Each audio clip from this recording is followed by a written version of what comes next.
We found a witch! May we burn her? How do you know she's a witch? 'Cause it says it on the title. Oh, yup. Burn her!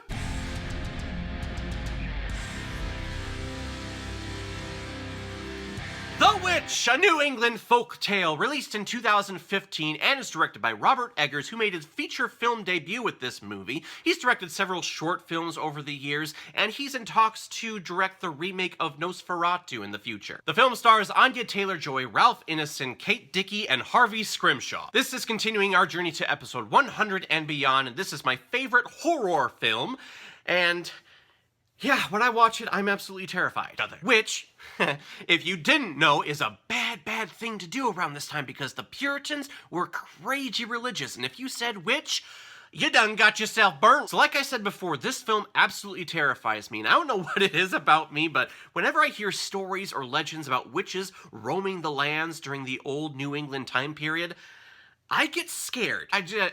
I can't explain it. I think it's that whole, unknown world at this time, and the possibility that, yes, maybe there are witches or something like that roaming around doing evil things. And this land was so uncharted back then, and there was such a big threat about witchcraft that whenever I hear about these stories, I just start feeling anxiety. But really, in retrospective, when you look back at it, the term witchcraft was really thrown around to anyone who, didn't go to church one Sunday or decided to wear clothing that revealed too much skin to people. So in those terms, we have a lot of witches roaming around today. But the thing that really stands out from this film, from other films about, Salem witches or anything like that, is the script. This dialogue is beautiful to hear. It's written in that old English tone and dialect, and it doesn't sound stupid or forced. Come heareth, Caleb, and we shall go to church and worship thy father's name and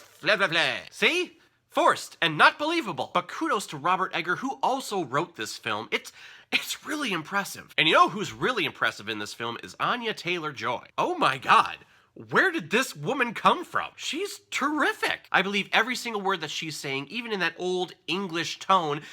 And plus, when she's not talking, I think I believe her even more. Her facial reactions are beautiful. They are so subtle, yet they convey so much. This was my first blood with Anya Taylor-Joy, and I just want to keep seeing her in more and more things. The last time I did see her was in the movie Split, and once again, she was amazing in that, so I think she has a long career ahead of her. Kate Dickie is in this film, and I actually kind of tolerate her here as opposed to her character in Game of Thrones. She's breastfeeding again, though.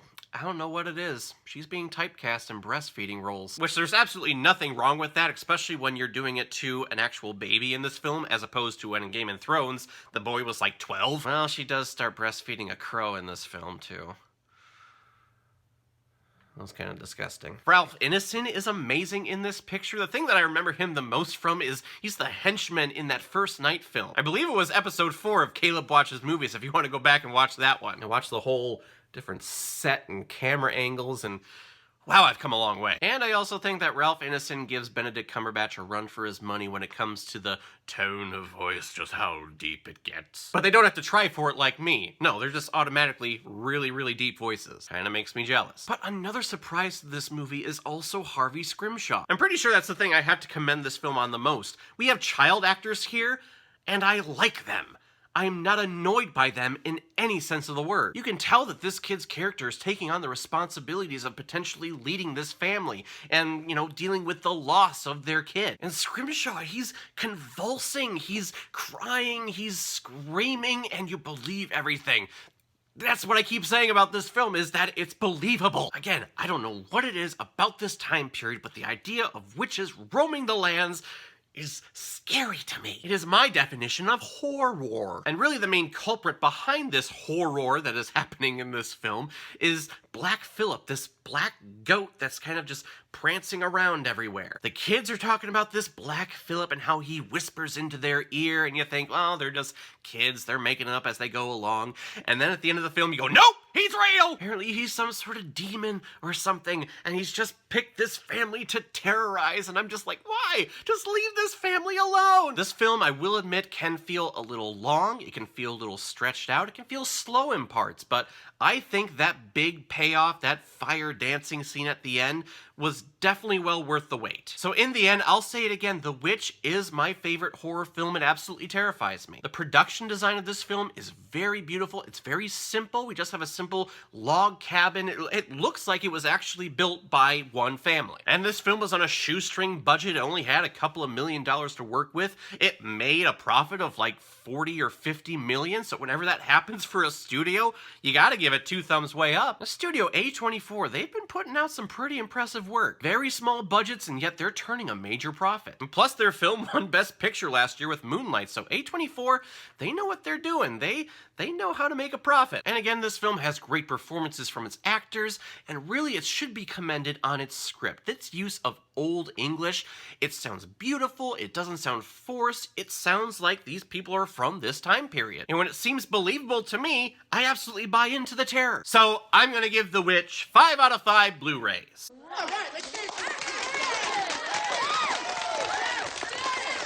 5 out of 5. What a surprise. So everyone, we are continuing our journey to episode 100 of Caleb Watches Movies and Beyond with episode 75, which is my favorite drama.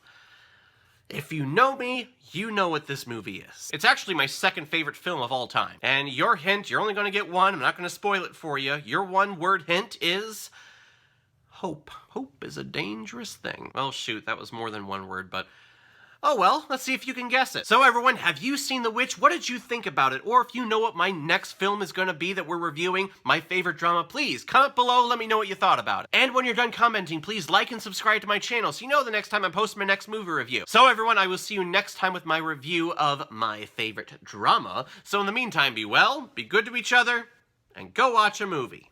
Take care, guys.